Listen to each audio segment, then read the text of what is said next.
আসসালামু আলাইকুম। আশা করি আপনারা সবাই ভালো আছেন। তো আজকে আমি আপনাদের প্লে স্টোরের কিছু গুরুত্বপূর্ণ সেটিং দেখাবো, যেগুলো আপনার কিছুটা হলেও উপকার করতে পারে। তো চলেন শুরু করা যাক। তো আমি প্রথমে আমার প্লে স্টোর অ্যাপসে গেলাম। তো প্লে স্টোর অ্যাপসের প্রথমে আপনি ডান দিকে দেখতে পাচ্ছেন যে একটি গোল চিহ্ন আছে। তো আমি সেখানে ক্লিক করব। তো আপনাদের অনেকে কিন্তু বাম দিকে জিনিসটা থাকতে পারে, 3 ডট আকারে, মানে 3টা লাইন আকারে বাম দিকে থাকতে পারে। তো আপনারা সেখানে ক্লিক করবেন। তো আমার যেহেতু আপডেটের কারণে এখানে এই গোল চিহ্নটা এসেছে, এই জন্য আমি এখানে ট্যাপ করলাম। তো ট্যাপ করার পর আপনি দেখতে পাচ্ছেন যে এখানে বেশ কিছু অপশান দেখা যাচ্ছে। তো আমি এখন এইটার ভিতরে সিলেক্ট করব প্লে প্রোটেক্ট। আপনি দেখতে পাচ্ছেন এখানে দেওয়া আছে প্লে প্রোটেক্ট। তো আমি এখানে ট্যাপ করলাম। তো ট্যাপ করার পর একটি অপশান চলে এসেছে, সেখানে আছে নো হার্মফুল অ্যাপস ফাউন্ড। তো এখানে একটি অপশান দেখতে পাচ্ছেন স্ক্যান। তো এই স্ক্যান অপশানটার কাজটা হচ্ছে যে আপনার সেটে অনেক সময় ভাইরাস আক্রমণ করে, বা এমন কিছু সফটওয়্যার আপনার ইনস্টল আছে যেগুলো আপনার ফোনের জন্য ক্ষতিকর। তো আপনি যদি এখানে স্ক্যান করেন তাহলে কিন্তু আমি এখন আমার ফোনের স্ক্যান অপশানটাতে ট্যাপ করলাম। তো দেখেন এটা কিন্তু স্ক্যান করছে, এবং সে কিন্তু দেখছে যে আসলে আমার ফোনে কোনো সমস্যা আছে কিনা, এবং আমার ফোনে কোনো ভাইরাস আছে কিনা, বা কোনো ভারী বা ক্ষতিকর কোনো অ্যাপস আছে কিনা। তো এখানে দেখেন আমাকে নোটিফাই করে দিল যে নো হার্মফুল অ্যাপস ফাউন্ড। তো এটা কিন্তু গুগলের একটি সুবিধা, যা হয়তো বা আমরা অনেকে জানি না। তো আপনি এটা স্ক্যানের ফলে আপনার ফোনের ভাইরাসগুলো ডিলিট করতে পারেন, এবং আপনার ফোনে যদি কোনো হ্যাং করে এরকম জাতীয় কোনো যদি অ্যাপস থাকে, তাহলে কিন্তু আপনি অতি সহজে সেটা জেনে নিতে পারবেন। তো চলুন আমরা আরও কিছু সেটিংস দেখি। তো এর জন্য আমি আবার গোল অপশানটাতে আমি ক্লিক করলাম। তো গোল অপশানটাতে ক্লিক করার পরে আপনি দেখতে পাচ্ছেন যে নিচ দিকে নামার পরে সেটিং অপশানটা যেটা আছে, আমি আবারও বলছি, নিচ দিকে যে সেটিং অপশানটা আছে আমি সেখানে ট্যাপ করলাম। ট্যাপ করার পরে আপনি একটু নিচ দিকে নামলে দেখতে পাবেন যে এখানে কিন্তু লেখা আছে যে প্যারেন্টাল কন্ট্রোল। এখানে আপনি ক্লিক করবেন।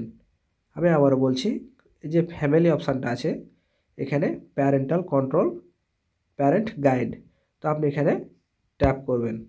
ট্যাপ করার পরে আপনি উপর দিকে যদি একটু করেন, তাহলে আপনি একটি অপশান দেখতে পাবেন, সেটা হচ্ছে প্যারেন্টাল কন্ট্রোলস।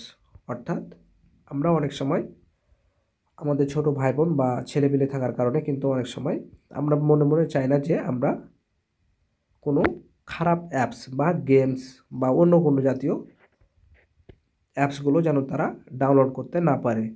তো সেক্ষেত্রে আমরা কিন্তু অনেক সময় না জানার কারণে কিন্তু সেই জিনিসটা সম্ভব হয়ে ওঠে না। তো এখানে এই যে প্যারেন্টাল কন্ট্রোলস অ্যাপটা আছে, এটার কাজ হচ্ছে যে আপনি সেখানে ট্যাপ করবেন। তারপর দেখেন ডান দিকে কোণাতে একটি অপশান আছে, তো আপনি সেখানে ট্যাপ করবেন। তো এখানে ট্যাপ করার পরে একটা জিনিস দেখতে পাচ্ছেন, এখানে একটি অপশান এসেছে যে ক্রিয়েট কন্টেন্ট পিন।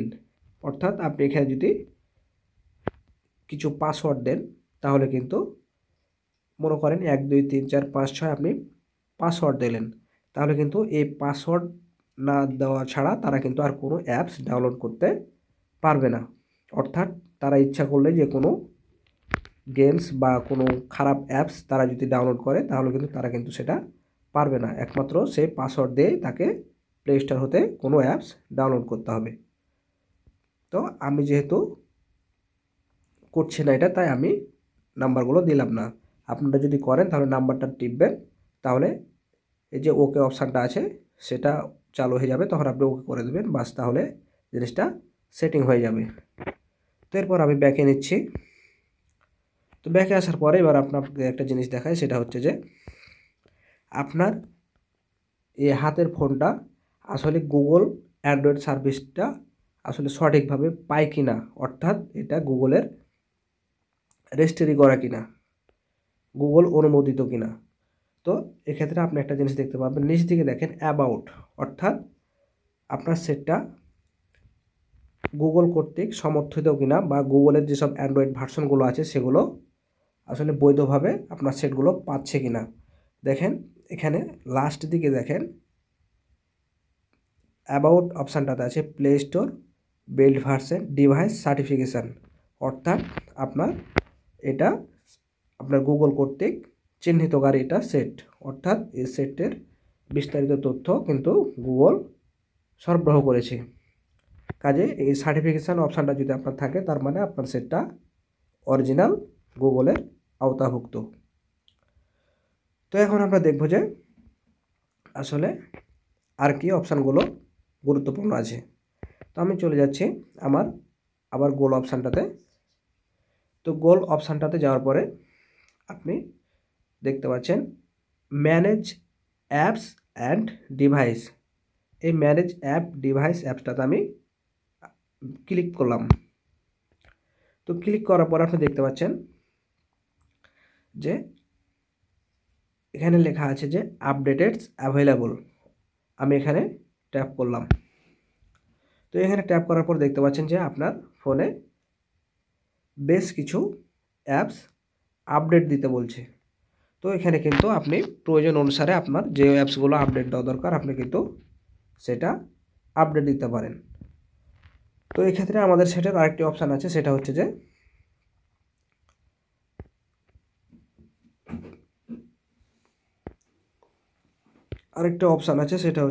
তো ভিউয়ার্স আপনারা আবার যদি এখানে গোল অপশানটাতে যান তাহলে কিন্তু একটা জিনিস দেখতে পাবেন, সেটা হচ্ছে যে সেটিং অপশানে আপনি যাবেন। সেটিং অপশানে যাওয়ার পরে দেখতে পাবেন এখানে আছে যে নেটওয়ার্ক পারফরমেন্স। তো আমি এখানে ট্যাপ করলাম। তো এখানে আপনি দেখতে পাবেন যে app download performance over wifi only, তারপর দেখেন auto updated app, auto play video, এখানে বেশ কিছু কিন্তু ফিচার আছে।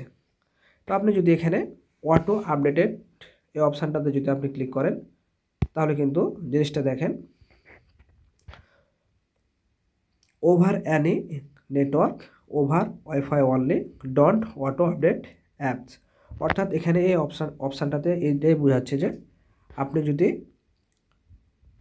ওয়াইফাই আসা মাত্র যদি আপনি এখানে যদি কানেক্ট হন তাহলে কিন্তু সাথে সাথে অ্যাপসগুলো আপডেট হবে। এক্ষেত্রে আপনার একটা সমস্যা হবে, সেটা হচ্ছে আপনি যখন আপডেট হয়ে অটোমেটিক হবে তখন কিন্তু আপনার ফোনের উপরে একটা প্রেসার পড়বে এবং জিনিসটাতে কিন্তু আপনার অনেক জায়গা নষ্ট করবে। মানে অটোমেটিক যদি আপডেট হতে থাকে প্রতিটা অ্যাপস তাহলে কিন্তু আপনার সেটের ফোন মেমোরি অনেকটা লস হবে এবং আপনার সেটটা অনেক ভারী হয়ে থাকবে, অর্থাৎ কাজ স্লো করবে।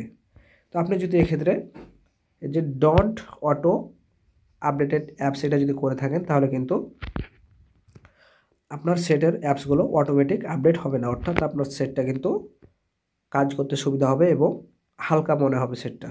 আপনার যখন আপডেট প্রয়োজন হবে সেক্ষেত্রে আপনি আপডেট দেবেন আপনার প্রয়োজন মতো করে। তো আমি দেখালাম যে কীভাবে করে আপডেট দেবেন আপনার সেটগুলো, সেটাও আমি অলরেডি দেখেছি। তো আমি আরেকবার বলে দিচ্ছি এটা। এই যে দেখেন এখানে আপনার আছে যে ম্যানেজ অ্যাপস অ্যান্ড ডিভাইস, তো আপনি সেখানে এই যে আপডেটেড অ্যাভেলেবল এখানেও ক্লিক করবেন, তাহলে আপনার প্রয়োজন অনুসারে অ্যাপগুলো আপনি আপডেট দেবেন। তাহলে এক্ষেত্রে আপনার অতিরিক্ত মেমোরি লসগুলো হবে না এবং সেটটা আপনার সবসময় হালকা হয়ে থাকবে। তো আশা করি আপনারা বুঝতে পেরেছেন। দেখা হবে পরবর্তীতে নতুন কোনো গুরুত্বপূর্ণ ভিডিও নিয়ে। সে পর্যন্ত সবাই ভালো থাকবেন। আল্লাহ হাফেজ।